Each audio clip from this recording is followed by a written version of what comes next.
Dad and Walt. But I say unto you, love your enemies, bless them that curse you, do good to them that hate you, and pray for them which despitefully use you and persecute you. Matthew 5 verse 44. While we generally think that forgiveness should be extended to individual people, it is equally important to forgive nations, races, cultures, congregations, and even whole denominations. Two notable examples of this strongly impressed me in my youth.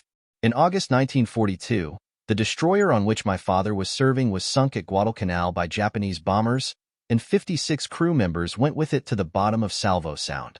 In the remaining 65 years of his life, my father never once expressed animosity or bitterness toward the Japanese.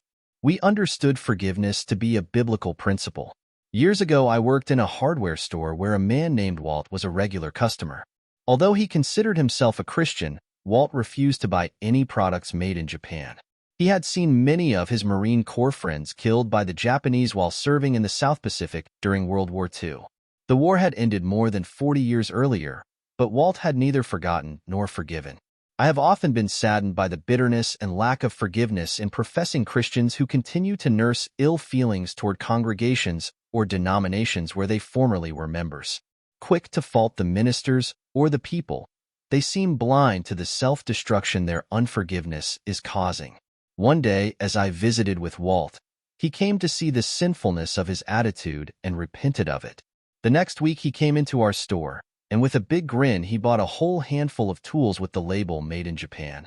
Then said Jesus, "Father, forgive them, for they know not what they do." Luke 23 verse 34.